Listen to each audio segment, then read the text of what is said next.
taga COA ang naging witness, no? Ano ba ang mga mahalagang punto na dapat malaman ng taong bayan sa impeachment trial kay Vice President Sara Duterte na isinalang po nilang witness po, attorney?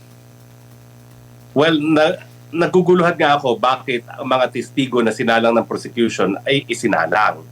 Unang-una kasi, yung mga obserbasyon na sinabi ng witness no na nagtestigo kahapon at ngayon, natapos ngayon, ay mga personal na mga observation. Hindi yan opisyal na observation ng COA itself. Kasi ang COA will speak only in terms of a notice of yung denial, no? O di naman kaya order ng commission mismo, no? So ang isang individual na auditor I cannot speak on behalf of the commission, no? Una-una.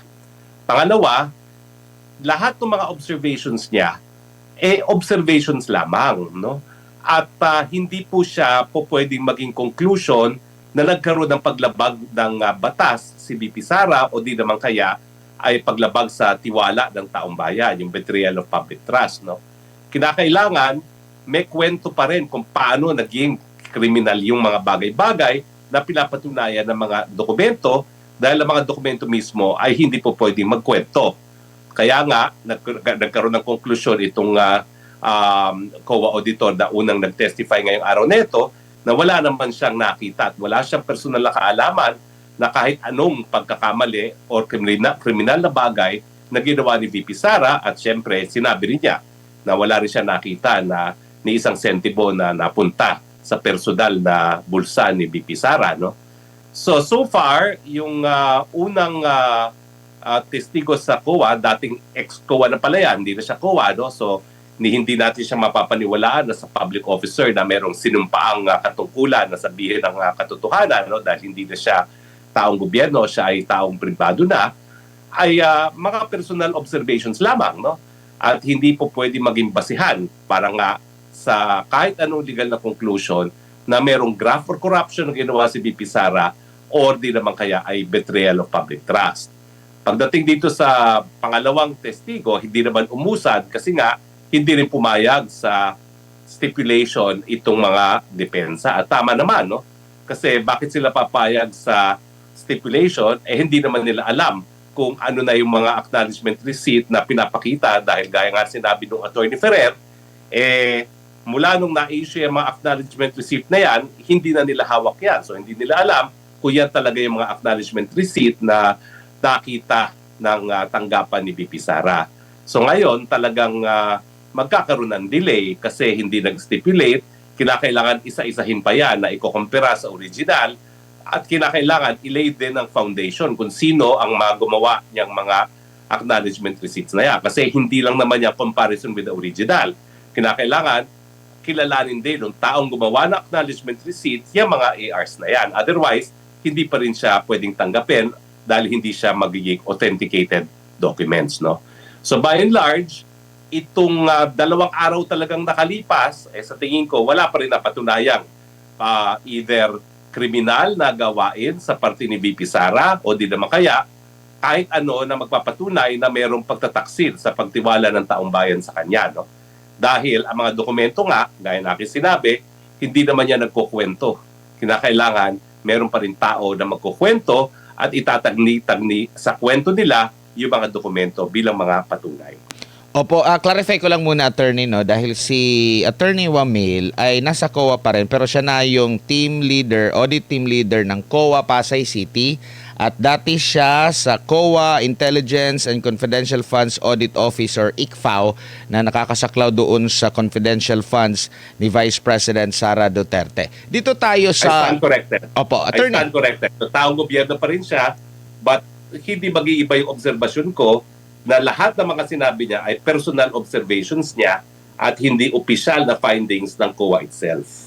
In fact, ang presiding officer, yung sabi niya na parang interpretasyon mo lang ito, attorney, na parang nasita din ata itong taga-COA na ito na si Waminal doon sa joint memorandum circular, tsaka yung sa mga proseso ng mga inilalabas nila Yung mga AOMs ba yun, yung notice of suspension hanggang sa notice of disallowance. Nagkaroon pa nga ng mahabang tanungan at debate doon sa ito na ba ang final executory na ba ito, final na ba ito, attorney? Tama ka dyan, no? Kasi hindi naman pinresinta itong si Wamil as an expert witness. So, hindi siya dapat nagbibigay ng sarili interpretasyon. Ang dapat na naging testimonya niya ay dapat limitado dun sa mga hakbang na ginawa niya, dun sa audit na ginawa niya, full stop. At hindi siya dapat nagkakaroon ng conclusion dahil as an auditor, hindi naman siya talaga authorized to make any conclusion on behalf of the Commission on Audit. So, sa akin, well, kinakailangan ipresenta para mapatunayan na nagkaroon ng audit, pero yung mga konklusyon, kung meron nga bang graft or corruption o kung meron nga bang betrayal of public trust, ay hindi po pwedeng pagbasihan lamang doon sa paper audit na ginawa ng auditor. Kasi ulitin natin, no, ang ginawa naman niya ay paper audit. Wala naman siyang ibang mga factual na mga pangyayari na nalalaman. No? Nakabase lang siya sa mga papel. Opo. Doon po sa claim na parang kumpiyansang-kumpiyansa si Waminal na tanging si Vice President Sara Duterte lang ang merong confidential funds at kalaunan prinisinta rin ng depensa na hindi lang pala si BP Sara ang may confidential fund sa ilalim ng Office of the Vice President. Pati rin pala si Binay. Tapos parang napatanong pa si Attorney Waminal, na-liquidate na ba ito? Bakit siya magtatanong? Di ba under din ng kanyang opisina kung na-liquidate ba yung kasi sa mga Office of the Vice President, sila din naman ang nag-claim na wala daw sa lahat sa kanilang monitoring. Attorney, anong basa mo rito? Tama ka dyan. Dagok yan doon sa kredibilidad mismo ni Waminal bilang isang auditor. Kasi nga, nagkaroon siya ng conclusion, tanging si VP lang ang Vice President na nagkaroon ng confidential fund. Tapos pinakita sa kanyang dokumento na mali siya. So, semplang ang kredibilidad dito bilang isang auditor na nagpapakita rin na parang bias siya. Dahil yung mga conclusions niya, pinapanigan na niya ang prosecution at napatunayan naman ng depensa na mali yung kanyang conclusion. Tsaka, dito ba sa paliwanag ng witness sa pagpresenta ng prosekusyon, pag cross-examine ng depensa, natalakay kasi dito itong Joint Circular number 2015-01. Natumbok ba nila na ang accountable dito direkta kung merong mali na nagawa ang vice presidente rin po, attorney? Or parang idinikdik lang talaga nila na kasalanan ito ni BP kasi walang liquidation na tama sa kanilang pondo? Isa pa yan, no? Sa tingin ko, it's asking too much para ang Vice President mismo ang maging makonsidera na disbursing officer and responsible officer sa kada kusing na lumalabas sa kanyang opisina. Tingin ko that is impossible. Kaya nga, ang dami ring staff ng OVP ito. So, kinakailangan talaga kilalanin kung sino yung responsible officer pagdating dito sa mga pag-i-issue ng mga resibo, etc., etc. Hindi dapat asahan na ang Vice President mismo in charge yan. Otherwise, mag-i-insist tayo. Dapat si Bongbong Marcos din ang authorized ng responsible officer to account for every single cent na ginagastos ng Office of the President. Sa confidential fund, alone pa lang ng Presidente, 5 billion na yan minimum. No? Paano ngayon yan masusubaybayan pa ng Presidente? I think that's asking for too much para maging responsible officer for disbursement and for accounting purposes ang Vice President mismo. Opo. Tsaka during ba sa impeachment trial nitong nakalipas na mga araw, napatunayan din po ba, attorney, na hinipe lang talaga si Mary Grace Piatos? Kasi ilang ulit na itinanong itong kanilang witness, wala namang direktang sinasabing bawal ang paggamit ng mga alias, codename, pseudonym sa subject ng paggastos ng confidential fund po, attorney, na alam naman natin nung nagkaroon pa ng pagdinig, grabe talaga, meron pang padala ng mga chichirya, yung pangalan ng Mary Grace, yung Piatos, ang dami nilang drama Pero dito, meron bang natumbok na mali ang ginawa, yung paglalagay ng code names, attorney? Well, hindi na kasi sakop yan nung testimonya nung dalawang testigo so far eh. Kasi sila dapat ang limitasyon ng kanilang testimonya hakbang na ginawa nila sa pag-audit. Yung issue kung pwede ba gumamit ng pseudonym, hindi na yan trabaho ng mga auditors. Titignan natin ngayon kung ano talaga ang patakaran ng COA at sa aking pagkakaalam, basta confidential funds, hindi nga dapat linalabas ang identity ng mga tumatanggap ng mga confidential funds dahil syempre magkakaroon ng banta sa kanilang mga buhayan, lalong-lalo na kung alam natin na yung source ng confidential information ay embedded doon sa iniimbestigahang mga organisasyon. Opo, meron pong dalawang batas na sinight po ang depensa, no? Yung sa RPC, Revised Penal Code, tsaka yung sa Anti-Graft and Corrupt Practices Act.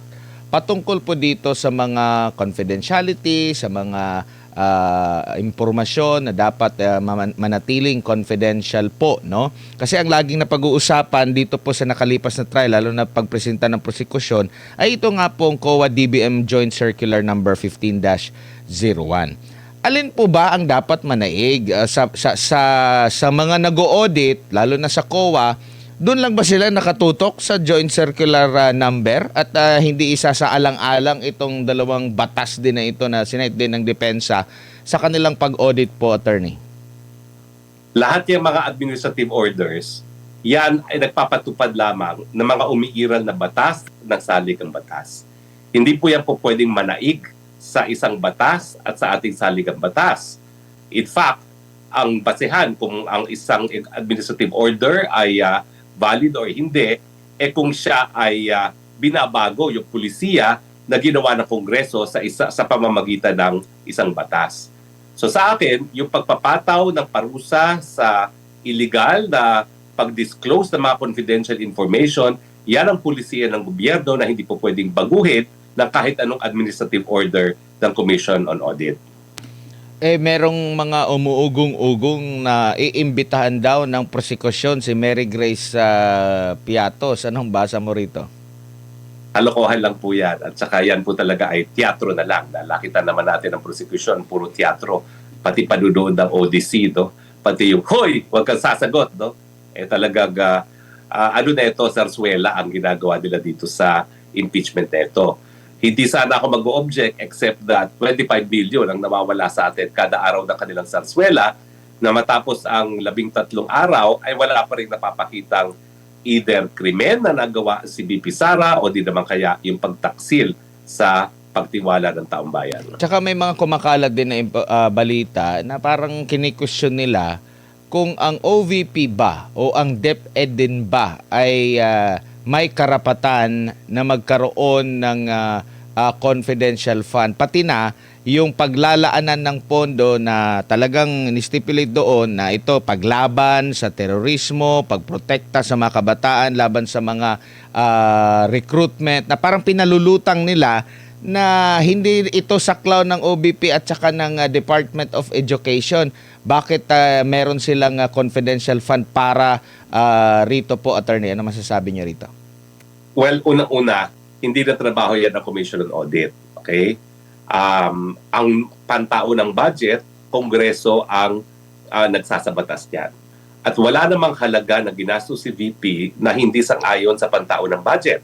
Maski ito ay galing sa budget ng Pangulo, ito ay para din doon sa kaparehong purpose, no, na confidential fund. No? Alam naman natin na talaga yung unang confidential fund ni VP Sara, 100% ay nanggaling mismo sa pondo ng Presidente.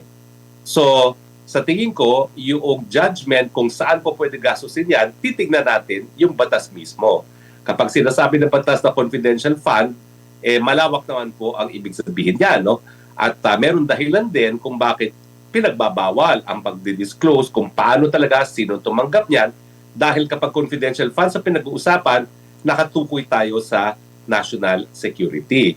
At sa akin, yung paggagastos ng pondo para labanan ng CPP-NPA sa mga eskwelahan ay isang legitimate na gastos para sa confidential funds sa DepEd. At huwag natin kakalimutan, hindi lang naman Vice President si VP Sara. yung pong pag-audit, numbers po ang pinag-uusapan dyan. Acceptable po ba na magbigay ka ng maling computation on an official trial, Senate Impeachment Court, tapos live on national television, pero sasabihin niyo po, typo lang, sorry po, Your Honor, typo lang po yung figures na kinabanggit. Well, una-una, yung pag-amin niya na merong mali sa sarili niyang audit, nagpapakita na hindi dapat pagkatiwalaan ang kanyang audit na ginawa. So sa akin, beyond doon sa ano ba talaga ang halaga na pinag-uusapan natin, yung pag-amin niya sa pagkakamali, pagkakamali yan na nagpapakita na wag dapat pagkatiwalaan ang testimonya ng auditor na ito. Dahil kung ikaw ay matinong auditor, hindi ka dapat nagkakamali sa mga figura. Yan ang trabaho mo. Full stop. Opo, tsaka yung mga pagtatanong naman naklaro naman na attorney nung si Attorney Michael Poe po nagtatanong na yung 11 days hindi naman pala bawal, pero pag tiningnan mo yung mga balita at yung anggulo po ng kanilang pagtatanong, sinasabi na illegal yung paggastos, yung pag-disburse sa 125 million in just 11 days, Attorney Harry. Well, ako, dahil nanggaling na rin sa gobyerno, wala po talagang pagbabawal sa paggastos ng 11 days. At saka sa totoo lang, hindi po totoo na nagastos yun 11 days. Yan po ay na-earmark na gastusin within 11 days. Hindi actually nagastos yan. Hindi ibig sabihin talaga na binili ka within 11 days. No? Na-commit lang yung pondo for the purchase of a certain item. So, ganun po how it works. No?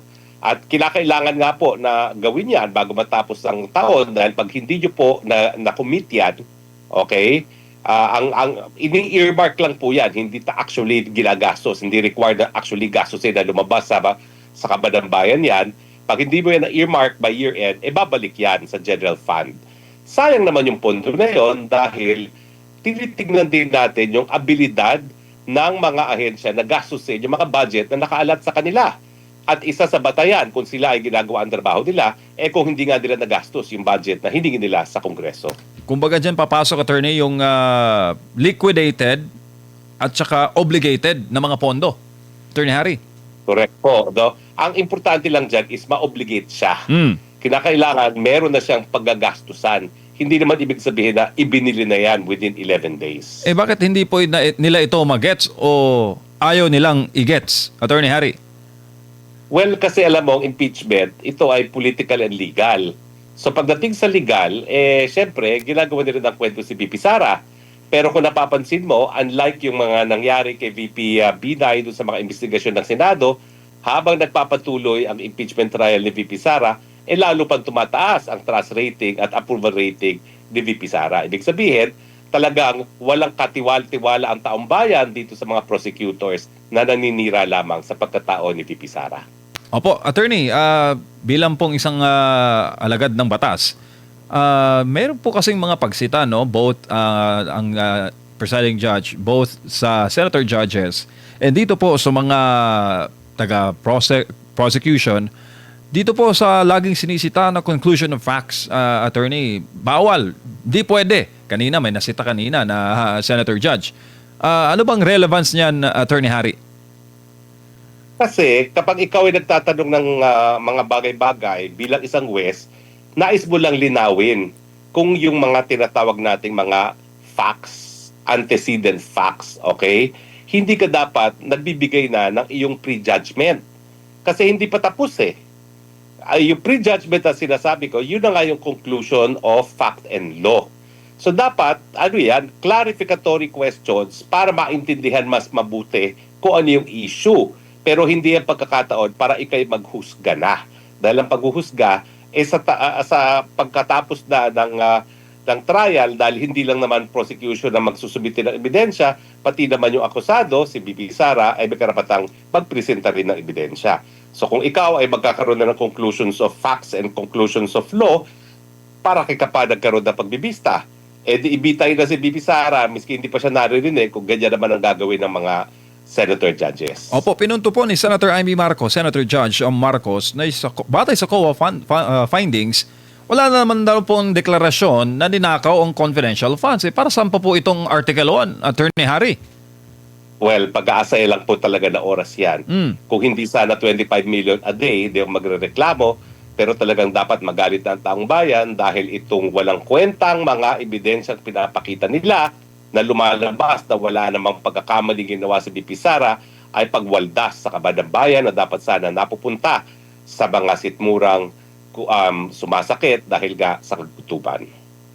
Opo, attorney, yung pag-stipulate naman ng mga dokumento nila, ano pong opinion niyo po ukol doon kung tama lang ba yung ginawa ng depensa na dahil meron silang sariling kopya, parang hindi sila sumasang-ayon sa ibang mga kopya dito. Ang concern naman ng presiding officer, baka mas lalong matagalan. Attorney. Tama po yung hindi nila pag-stipulate. No? Kasi nga, hindi nila alam kung saan nanggaling yung mga dokumento na yon. Bakit naman sila papayag? Now, ang prosecution naman, dapat siguro kinonsidera nila kung ganyan karami kanilang ebidensya, isa-isa nilang kinakailangan patunayan yung authenticity ng kada dokumento. Kung meron silang 15 boxes of document, dapat in-anticipate na nila kung gano'ng katagal ang kinakailangan para mapag-aralan ng depensa yan para sila mag-stipulate. Alam mo, yung refusal to stipulate comes after examination of the document. Pero ang gusto mong mangyari kanina at kahapon na prosecution ay mag-stipulate miski hindi pa nakikita ng depensa yung mga dokumento na hindi dapat. No? In the first place, sila may control kung ano yung ebidensyang isusubitin nila. Dapat na-anticipate na nila kung 15 boxes yan, baka mamaya tapos na, may end of the world na, hindi pa natatapos ang paglilitis. Opo, tsaka drama bang maituturing na may mga dala pang box, may nakalagay confidential funds, ang laki-laki, attorney? Well, sa tingin ko talaga, sa asta ng prosecutor ngayon, umaasa lang sila na madadala sa drama itong buong proseso nito dahil pag pakikinggan mo, 13 days na, ilang testigo na, wala pa rin napapatunayan kahit ano laban kay BP Sara. At at the rate we're going, sa tingin ko, maski matapos itong prosesong ito, wala pa rin talagang tutumbuking na ebidensya na may maling nagawa si BP Sara para siya ay matanggal sa posisyon. Opo, siguro bilang panghuli na lang, mensahe niyo po sa ating mga kababayan na attorney sa kanilang pakikinig dito sa mga tatalakayin sa impeachment trial. Paano ba nila himayin ang mga impormasyon na kanila pong maririnig po, attorney? Hindi na ako kinakailangan magbigay ng kahit ng advice sa taong bayan.